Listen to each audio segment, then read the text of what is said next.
Okay, so welcome. Everyone's here. Great. Questions after the slideshow, please. So I prepared a little presentation on just basic stuff you're going to need to know. I didn't cover everything.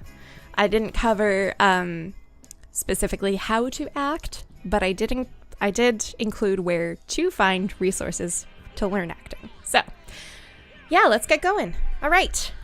Voice acting basics with me, your host, Tamara Fritz.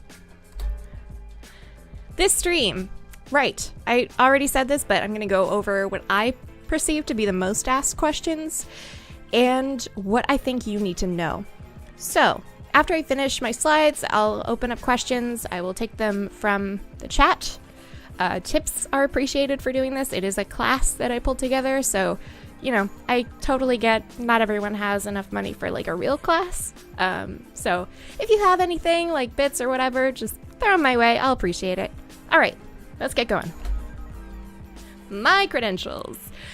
I started as a hobby voice actor in 2012. I was doing, you know, like audio dramas and reading Homestuck. So, you know, it's not the most glamorous start, but I decided to actually pursue jobs in about 2014. I was working a full-time job at the time. So, you know, it's not a lot of time to throw yourself into voice acting full-time then. I took some classes. I took classes with Andy Field from Five Nights at Freddy's, Chuck Huber, known for Dragon Ball Z. I've done audition coaching with Dave Fennoy from The Walking Dead and Sarah Jane Sherman, who casts for Disney. I work primarily in commercial and video game sectors, so that's kind of my home area in voice acting. I work remotely because I live in the middle of nowhere, voice acting wise. So this is all done from my home studio. I've worked with commercial clients, Grubhub, Delta, Wegmans, which is a supermarket, and stuff like that. I've done e-learning, that sort of thing. My video game roles include Mersha in Wargroove, Utigo and the giant spider in Warframe. And I'm a female character option in my time at Porsche. I've been in some mobile games. I do a lot of work for Chinese localizations of mobile games. So I've done a lot. And I work full-time, so this is a full-time job for me. I make enough for rent, which is important. You know, I've come a long way. And this is just, you know, so you know what I can tell you. And this is, honestly, I consider myself maybe not ready to teach, but, you know, kind of know what I'm doing. So, here we go. The first thing you need to decide is what road you want to take. And what I mean by this is, are you going to do this for a few hours in your spare time? So hobby voice acting is primarily unpaid. It's volunteer stuff. It's fan works. You may stumble on some paid roles sometimes, which is really cool to build up your kind of resume. It's usually not very well paid when pay is available, but you know, you get to build up your resume through hobby voice acting. So, excuse me. Quality is a plus here, but it's not vital like it is in professional work. There's a lot of fan content, so if you really love making fan content, that's great. You know, this is a great way to channel your passion for something into something fun. And I say exposure here. Now, what I mean by that is there's a lot of chance for people to find you through this. Oh, hi, Sadie. Yeah, I'm just going over some basics. Glad you're here. There's a lot of jokes about exposure being a thing, but what I mean by this is it's more likely that people will find you for looking up, you know, like comic dubs and that sort of thing, and they might stick with you. Like I had, you know, a lot of people come to me for like Homestuck stuff back in the day, and some of them still stick around. They still know me for that, and that's really cool. And they're still there. They're still supporting, and that's what I mean by hobby voice acting can give you exposure. Sorry, I need some water. All right, pro stuff. Excuse me, we're taking a little water break. Pro stuff is a full-time job. And you may not think that it's a full-time job looking at like, oh, well, you're only recording for a couple hours a day. But that stuff adds up, and there's so much done outside of just recording that it counts as a job. It is your full-time job once you're pursuing it just all the way. It's paid, which is great, but you set the rates, so you need to know what you're worth. And this is where like rate cards can come in really handy. You're probably not going to charge as much as on the rate card to start out, just because of what you can access as a newcomer. So you run the business, which is, positive and negative. You have to do all your own taxes, which is, not very fun. There's a lot you need to learn about managing your business, doing your own books, keeping track of all your investments. The industry pay is very good, but it's hard to get with, nothing on your resume. So just keep that in mind. It's limited by location for certain things. So if you're not in LA or New York, you're going to have a harder time breaking in and accessing certain things. So if you want to do anime, you need to be in LA or Dallas. That's just how it is. And there's a lot of startup costs involved in going pro. So with that said, mics and recording setups. Where do you want to start? So this is more of a low-end setup. This is perfect for hobbies. This is perfect for just getting started. It is, again, an investment, but it's definitely more affordable than anything else. So we have the AT2020 USB, the Blue Yeti, Samson CO1. There's a lot of podcasting packs that you can find. They're USB mics, so what that means is there's no interface you need to plug it into in order for the mic to work. So that's one less thing you have to buy. That makes it a lot more affordable. There's some self-noise in the USB mics, so they generate noise. And because they're USB mics, it needs to be close to a computer, so there's some computer noise possibility. We need a mic stand. Either desk, floor, attached to desk like a boom. Just make sure if you buy the Blue Yeti especially that your stand and your clip fits your mic. You need a pop filter. A pop filter is a little mesh or nylon filter that goes in front of your mic, and it blocks out P's and B's and those sort of things where you have a little puff of air that comes out. So it doesn't go straight into the mic. It doesn't always work 100% of the time, but that's on your mic placement in front of your mouth. All right, medium. I worked on a medium setup for a very long time, so it's very reasonable to get as far as investment-wise. It's still money. But, okay, AT2035, which is like the 2020, but just a step up. SEX1, Rode NT1A, AKG P220, MXL 770. Those are all pretty decent mics, and they're all XLRs. Now, what that means is there's a mic cable. The blue one was called the Blue Yeti. I can put these notes up, by the way. I'm going to share that. Just watch my social media. Okay. Sorry. Okay. Interfaces.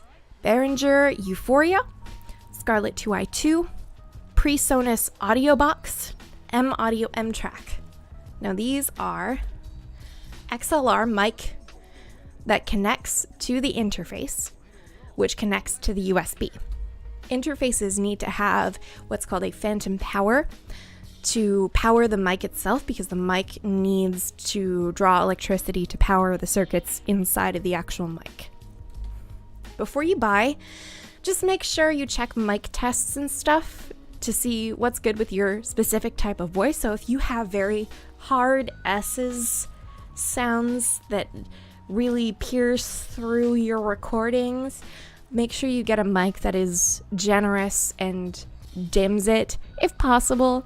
There's always like post-production stuff you can do, but just make sure, like, oh, if I have a male voice that's low, that's really down here, I want to get something that boosts it, so I'm going to get an RE20, something like that, you know. That's just general advice. Okay, with this, you're going to want a mic stand, pop filter, we talked about those, and a shock mount, which just blocks some vibrations that might come up through the stand. Okay. High end. So we have the Shure SM7B, the RE20, the Sennheiser MKH416, Neumann TLM103. And again, these are just these are just sort of ideas. And yes, this section's a little high, so I apologize, but I want to give kind of an idea of where it can go. So all of these are just really really high cost mics. You know, the but they're really, really good quality. So if you really want to invest, this is what you might be aiming for. As far as the interfaces for these, we have the Audient ID44, Apollo Twin, Focusrite is a 1. And for like the Shure SM7B and the RE20, they're what's called dynamic mics. So if you have a dynamic mic, it has a very low output. You want a gain booster with that, so that's an extra $100 on there. So by this point, you should have a dedicated effects chain, and this can be outboard dedicated effects. God, I forget what they're called. It's not an interface, but you actually physically plug into the box and it has all your effects on it. You can get those, you can get compression, EQ, and a lot of people have them just outside of even going to the computer yet. Paid plugins are also very good.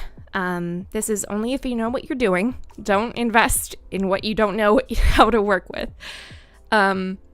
You know, a lot of people use special plugins for de-essing, which is, like I said, cutting the S noise, compression, denoising, EQ, limiting, normalization, that sort of thing. Same accessories with this, but better, sturdier. I had a little bit of a panic with my Neumann TLM103 because I realized the shock mount for the Neumann TLM103 is $200. Just the shock mount. So that just gives you kind of an idea. Everything is more expensive here. All of this should be used in a dedicated and sound treated space. We'll get into that in a second. And you should know how to use these items. So make sure that these work before you buy them. A lot of places have return policies, but maybe try them first. All right, let's go into recording programs. Audacity is great. It's free. Everyone uses it. And yes, pros still use Audacity. That blew me away when I found that out.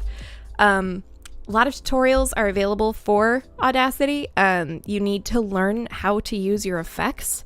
So like I said, compression, EQ, normalizing, those are all vital effects that you need to learn.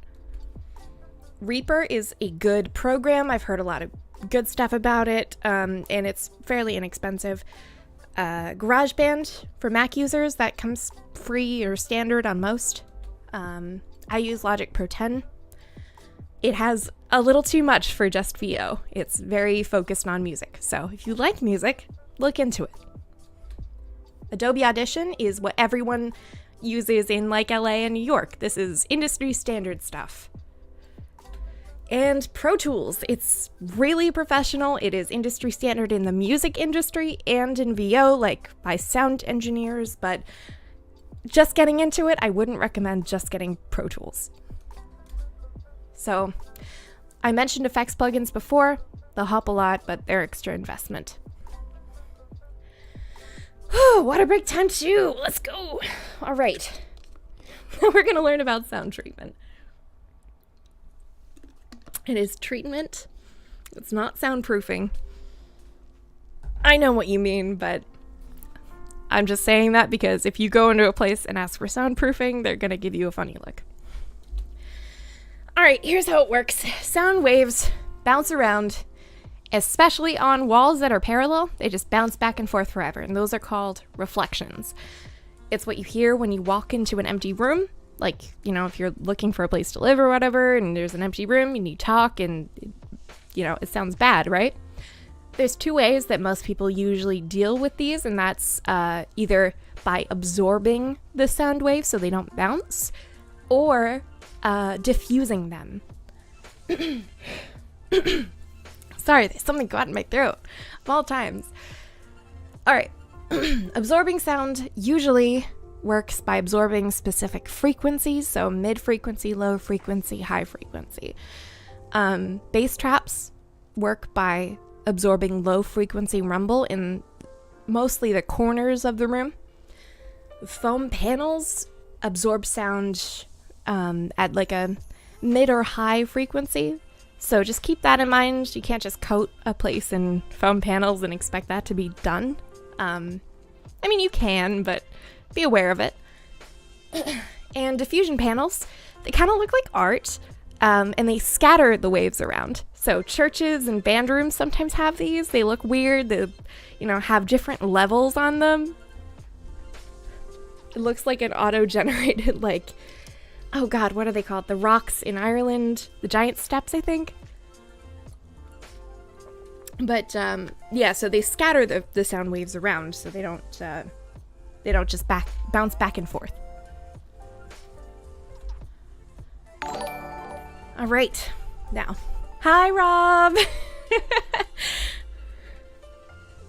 Yeah, diffusers are really, really useful. So let's do this. All right, low-end options for sound treatment. So if you don't have a lot to spend, but you just want to get into hobby stuff or want to just start getting things together, this is perfect. Yes, there's another Rob. This Rob is a Rob I work with on UROMs. So, other Rob. All right, anyway.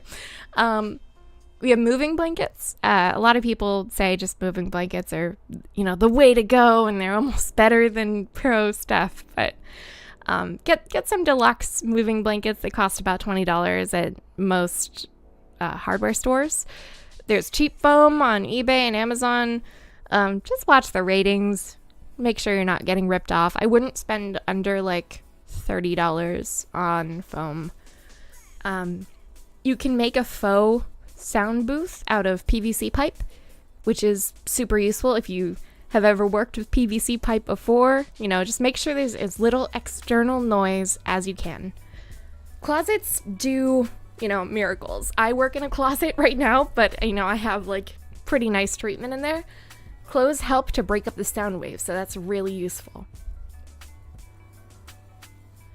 And no matter what anyone says, this stuff isn't as good as the more expensive stuff. So it's a nice thing to say, and it'll work just fine for what you need to do, probably, but it's not as good. All right, medium investment. So this is better quality stuff. Get some brand name foam, please.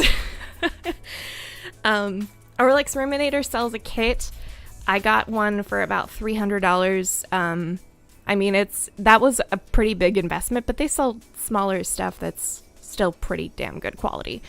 You can also build your own acoustic panels. There's a million tutorials online, and you can make them at home with just some rock wool, fabric, wood panels, whatever.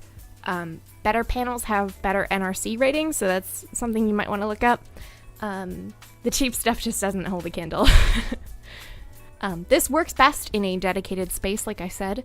So, any place you have that you can just completely turn into your voice space is amazing. Different sound treatment deals with different frequencies. So you might need more than one solution. So you might have some foam panels, you might have some bass traps and that sort of thing. So just keep that in mind. All right. Oof. Oops. 1 second. I missed a notification. There we go. I forgot to get my Streamlabs dashboard up on my other computer. That's how I deal with things, because I don't have 2 monitors on my PC. All right. So, high-end sound treatment.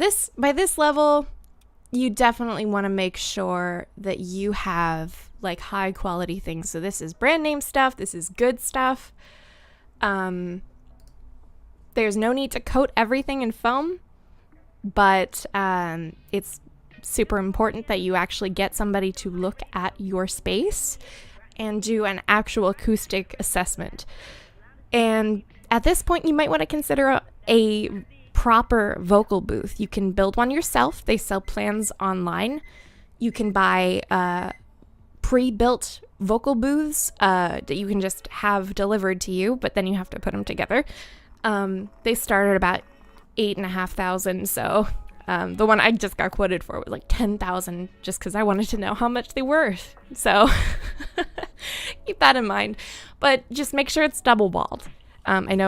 I think Whisper Room has one that's like single walled and it's only $4,000, and they get you. Okay. Now, how do I learn things about voice acting in just VO in general? Take classes. That's how you learn. Classes like this. You can find them online, take them in person. If you live near a hub city, which we'll get to later, you're really lucky, and you should definitely look for local classes. Yes, they're expensive, and they're worth it. Despite what you might already know, you can always know more, and you get to show an established actor what you can do and how you can learn.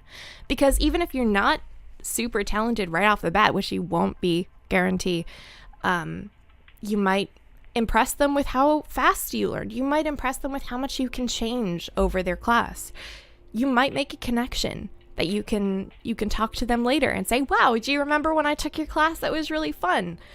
That's really important. So, types of classes. Workshops. These are usually interactive and involve group practice. So if you're not really a group person, some of them are online and only pick like a couple people. But I really recommend just getting to play with acting, that it really does help. Webinars. This is kind of a webinar right now. These are usually pre-recorded, or they're lectures done live through Zoom is popular, or just online webinar services. There might be a little chat. There might be some chat involvement. There might not be. They're usually fairly affordable. And personal coaching. So if you have something to invest, they're usually $100 to $200 a session. This is a great way to improve with a live director. I've done coaching with an actor, and I've done with a casting director. So you know what they're looking for in other actors, in direction, and they get to kind of mold you into what you can do and then see how you perform, basically. And they're really, really useful. So, should I have anything else in this? Yeah, try stuff you're not good at. So if you have a weak spot, like say you're not good at improv, do an improv class. It's super helpful. 1 second, water break.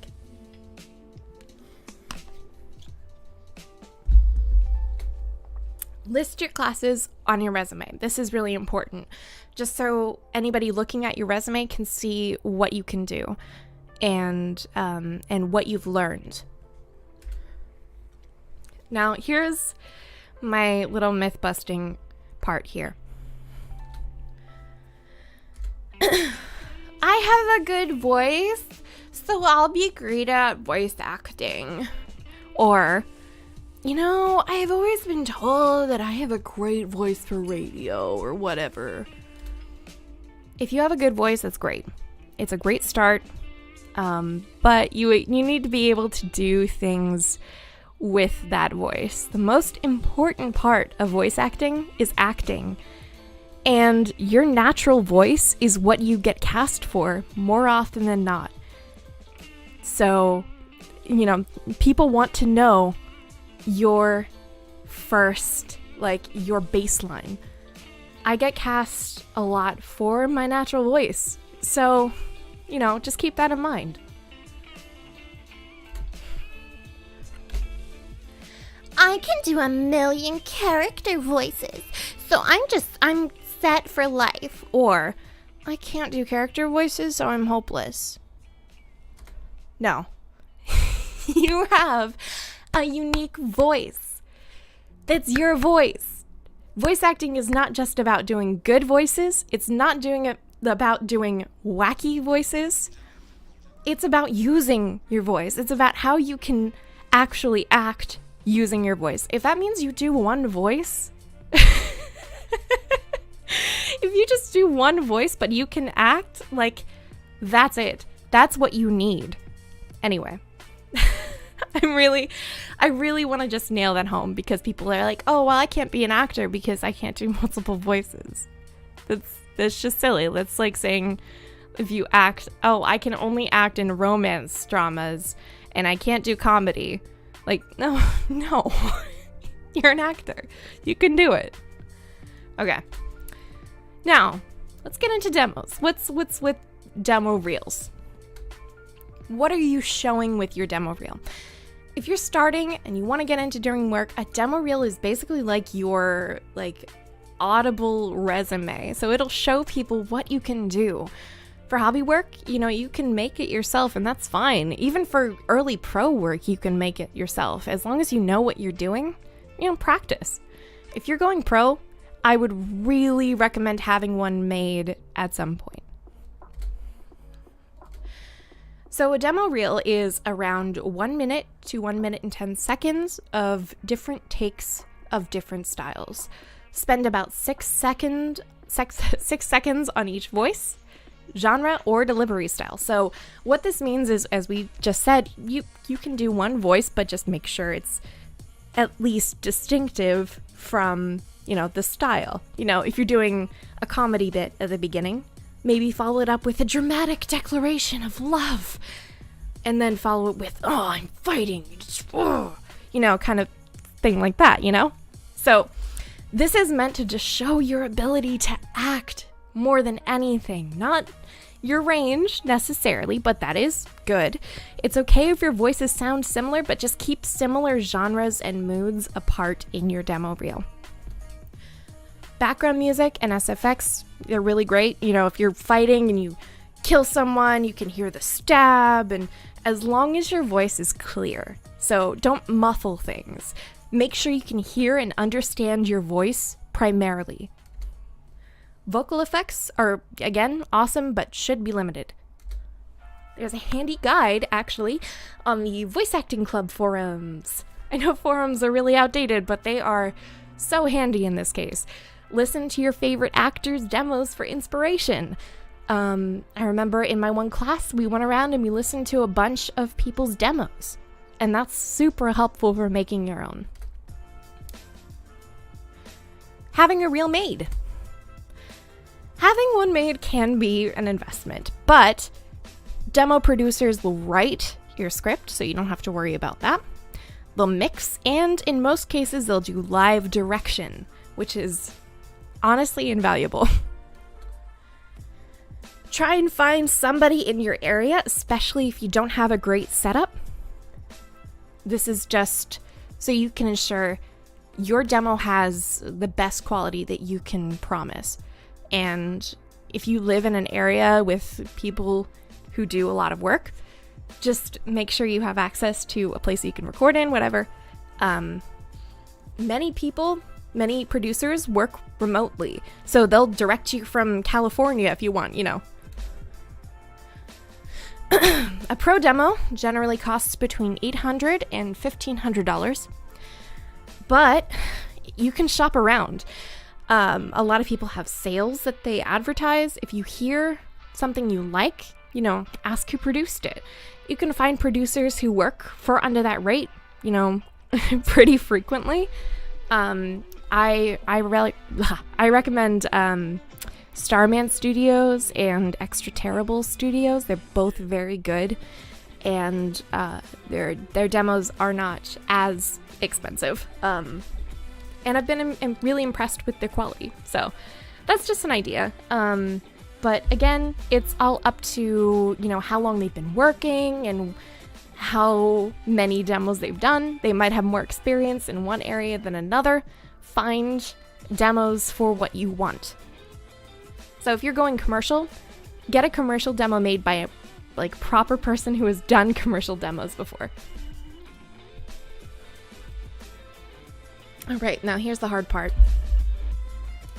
Finding work. All right, where do you start? Follow voice actors. Follow people that do casting. So indie game devs, they tag everything, hashtag indie game dev, follow them. Follow writers, follow just people with casting calls. You can just search casting call on Twitter sometimes and find stuff. Casting Call Club and Voice Acting Club have casting calls, but they're mostly for fan projects. There can be some gems. I found some professional stuff on both of those, so keep an eye out. It's a little rare on Casting Call Club. I don't go there much. Pay to plays. Everyone's favorite money sink. Be aware that on Voices and Voice 123, they have low prices, and you need to set your own rates. Follow the right rate cards. I can't stress that enough. A lot of times on Voices, they take more of a cut than they let you know, and it's a problem. Some teachers and agents won't work with you if you're on them. Again, keep that in mind. Pay-to-plays are one of the best places to get any work starting out, and it kind of sets you up to fail if people won't work with you. I know a lot of people work on them under pseudonyms. Agents. Applying to agencies can help. They're not the be-all end-all, and they won't solve you not getting jobs. In addition to agents, they usually take a cut of whatever job you land through them. So it can be between 10 and 20%. It's just a commission fee. And a lot of people they get some things through them, and they negotiate for you. So they're really helpful. A lot of people have multiple agents in various cities. Connections, cold calls, emails, reach out and ask. Local studios might produce commercials for local TV channels, and you can just say, hey, if you need a commercial done, I'm, whatever, insert whatever is great about your voice. So if you're me, I would say, I'm a younger voice, and I'm really good with college-aged kind of commercials. So, local colleges, come to community college, whatever, that sort of thing. I usually apply based on that, or hey, I'm actually half British, so I can slip into my accent and back out again before you can say England. I've applied to places based on this, so. And, you never know what might happen. It's always worth just checking. Hub cities. Hub cities are places where VO work is pretty prominent. So LA is the ultimate hub. Everyone wants to go to LA. Everything is found there. They have, voice acting in video games, anime, commercials, narration, promo, everything. New York has mostly commercial, and they have some games. So if you're close to New York, consider that. Dallas has some anime. Obviously, Funimation is there. Games, they're pretty big in commercial there too. Chicago, Atlanta, Seattle, they all have very big commercial markets. But that's pretty much all you're going to get in those. So, but in those markets, you're more likely to find teachers, you're more likely to find workshops, classes, that sort of thing. I work remotely because I'm in Pittsburgh, Pennsylvania, and there's nothing here. And it's viable, but you have to tailor your expectations to take on just more than what you want to do. If I had my choice, I'd just work on video games. But commercials pay pretty well, and I am okay. Remote work requires a professional home setup, an efficient in-booth monitor or a way to read your lines while you're in the booth, and a way to connect with clients in your booth. I use Source Connect, which sends my signal directly to an engineer. Skype, Zoom, Phone Patch, IBDTL is really popular, but it's expensive to set up as there's a physical box you need to order and install. So just keep that in mind. These are just ways that you can work remotely. Audition etiquette. Always follow audition guidelines, but in the case they don't have any, here's some standards. You want to label this character, company, commercial name, whatever it is. So if it's like a character, it would be character name _ your name, company _ your name, etc. So it's usually underscore, sometimes it's a dash, whatever. And you notice it's .mp3. MP3 is often preferred for auditions just because of space. Waves are better quality and standard for submitting actual lines, but auditions only use MP3 for the most part. Again, follow your audition guidelines. Sometimes they want no effects. They want to hear your raw space and your raw files.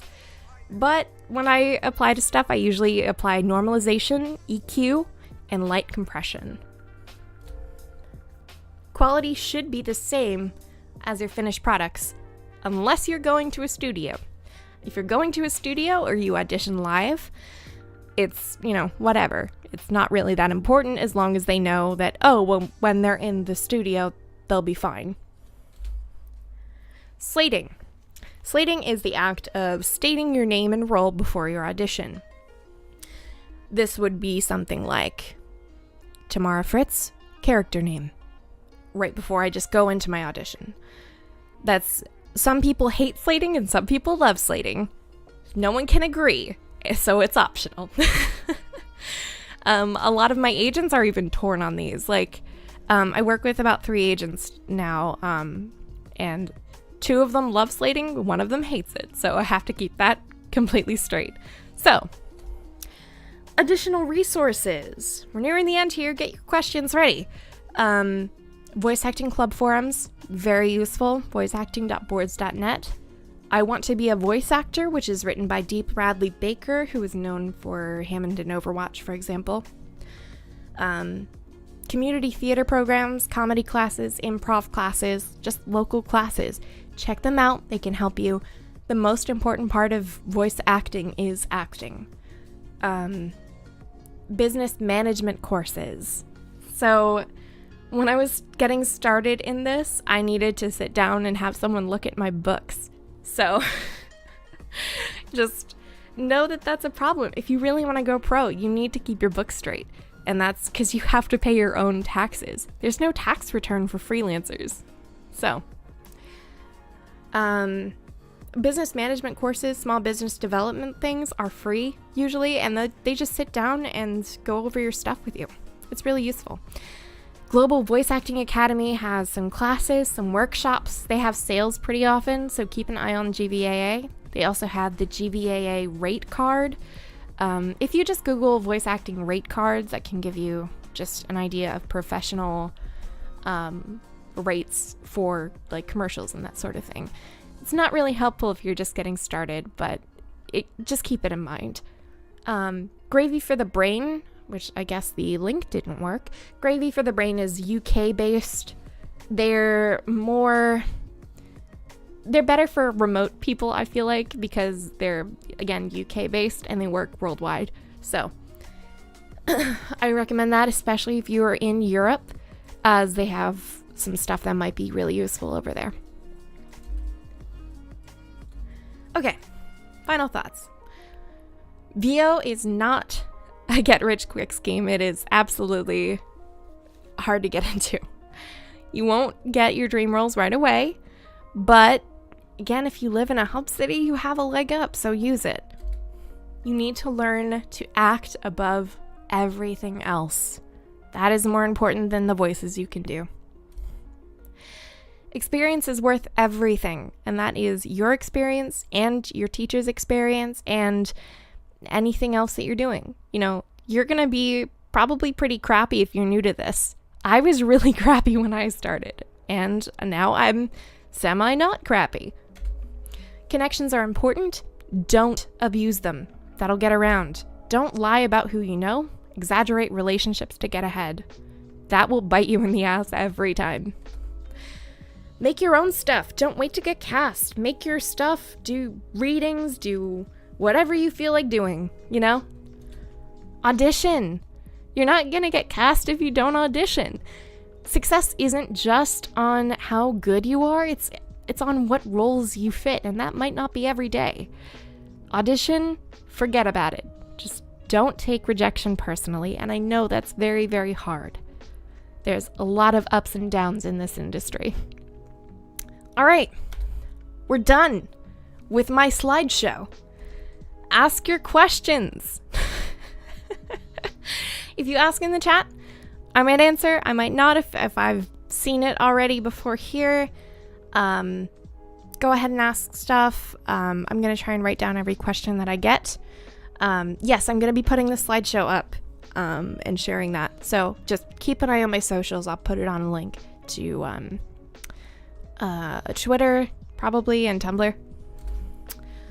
All right, I'm going to exit out of this so I can write some stuff. Okay, you're going to have to see my whole screen here. But go ahead and ask stuff. I don't know what you want to know. I didn't go over a lot of things that I could have gone over. I kept thinking of slides after I was done with this, so if I don't get any questions, I can just speak on the fly. Also, I get a chance to drink my water.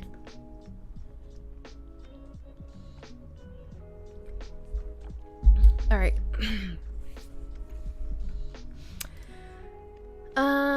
Let's see. For self-editing, what are the most important skills to have? For self-editing, I would say actually self-direction is the most important skill to have.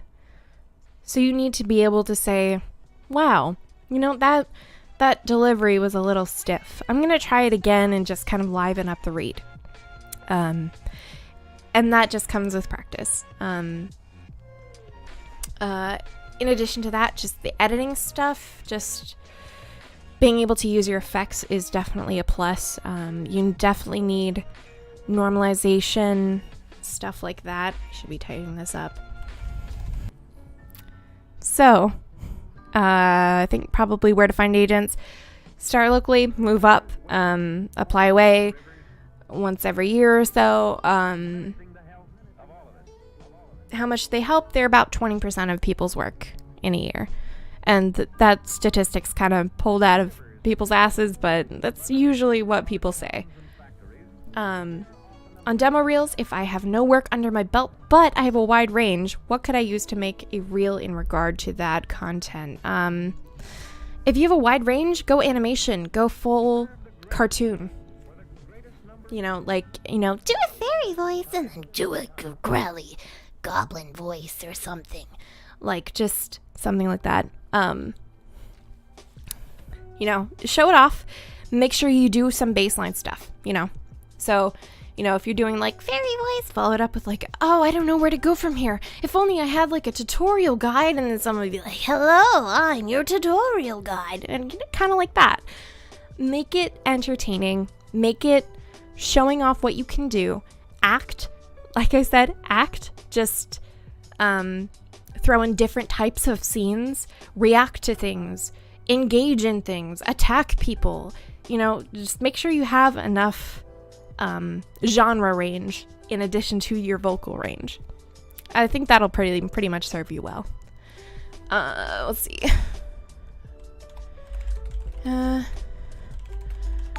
Range in a reel. There we go. I'm not currently streaming from my booth. I'm streaming from my my gaming PC, which is in my room. In my booth is a lot. It's a lot nicer sounding with a lot nicer sounding mic. This is an AT ATR 2500i, I think. I don't think they make them anymore, but it's a USB mic, and I picked it up for really cheap at a warehouse sale. That's a thing. You can find a lot of equipment. There's demo products and stuff, so. Any other questions?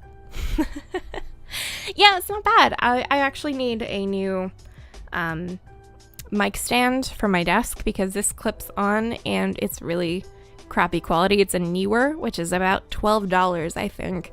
And every bump just gets transmitted through my mic and it sucks. Are there any other questions about voice acting? I didn't go over warm-ups at all. If you need suggestions. Yeah, I mean, I guess I'll talk about warm-ups. So before I get started, I have a kind of daily routine. I water load. I drink about, I want to say 32 ounces of water before I even touch a mic. And that's a good hour or so before. And that's step one of my warm-ups. Then I do stretches. I get down on the floor. I touch my toes. I roll over. I twist. Get all physically warm up. I just make sure that I get just really into it physically. Oh, okay, I did get a coffee. I was checking it right before my stream, but not on my stream. So I will answer this coffee question in a second. All right. And in addition to that, what I like to do tongue rolls.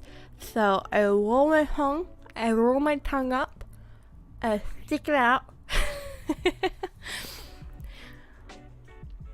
and I buzz my lips. So like, that's just to warm up the actual lips. I do face massages, and I do singing warm up. So, you know,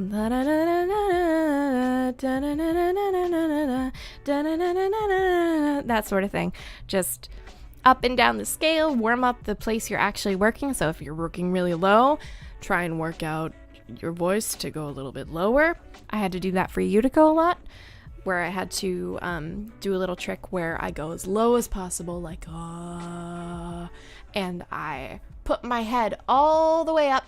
Put your head all the way up, your chin up, and keep that low note going while you lower your chin to your chest, and you'll be really surprised. So, it's really cool, and it helps me kind of warm up my low range. So, I would definitely recommend looking up singing warm-ups. That's super helpful. Those are, pretty useful. Okay, let's warm up. Let's move on. Afternoon soft tea from my coffee. Thank you so much for the donation. So they're wondering, why is it better to have, why I have so many agents, and is it better to have more than less, and why? It's better to have agents because each agent works in a specific region generally. So I have a local agent, and I'm working with an agent in New York currently. And I have an agent in Texas. So they're both fairly new, except for the Pittsburgh one. I got that one in December. But they're both experts in their specific areas. So the New York agent might have a lot more stuff than, say, my Pittsburgh agent, just because there's more stuff nearby. It's better to have a couple. I would say maybe not more than 5, but just, look around, shop around. Local agencies usually keep smaller rosters. So just, keep that in mind when applying. It's better to have more than one, but not too many, because then you might be overwhelmed. Let's see. A freelance pay calculator. It could apply. There's a lot more initial investment, I feel like, in voice acting that I usually apply to my rates. I remember I used to charge like nothing for voice acting, and it was really bad. I made like $200 a month, barely, back when I first started, and I should have charged a lot more. I generally charge between $35 and $50 an hour, and that's just generally for the voice acting. It's for the base rate of my equipment. It's for the editing. It's for any pickups, line pickups. Always charge for pickups. It's if they have anything extra to add, that's more money. So never include that stuff. There's a lot of guides of how to deal with that sort of thing, and you're going to want to keep track of any invoices that you have. And I usually use PayPal Invoice, but Wave has a free invoice app. So Wave Apps, I think it's called. And that's just a bookkeeping kind of thing. It's really, really useful for small business keeping. Are there many singing roles in VA? I just want to say, like, 1 second. I forgot to put the last one in too.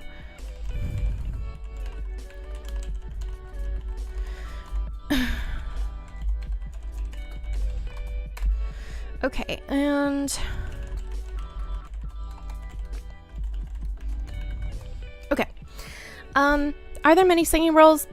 It depends. There usually aren't too many, but it is worth making like a little singing reel if you really want to get singing roles. I've been contacted for singing theme songs, for singing openings to visual novels, that sort of thing, and they like to know how you sing, you know, what your range is like, that sort of thing. So it is really helpful to have that on hand. And if you chase those roles, you can get them, especially in like animation stuff. There's a surge of animators that want to just generate kids content, and they love singing. So I'm thinking like the whole Johnny meme was made by somebody who did that, and I've had to deal with a lot of those auditions actually. So, you know, that's a thing that actually pays. So keep that in mind. Yeah. If there's any other questions, I'm gonna just make a duplicate of this. I'll write answers in here after we're done when I make this public. I'm using Mac commands. Okay. Does anybody else have any questions? Did I miss anything?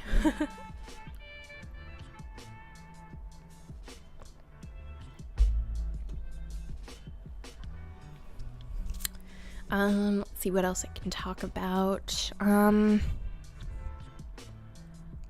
actually surprised I managed to get this in 1 hour. I'm really glad it's helped, you know, that's my intention.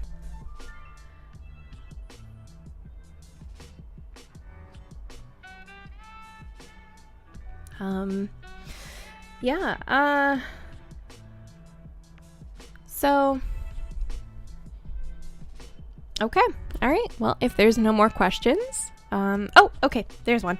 When it comes to character voices, any advice on consistency beyond general practice?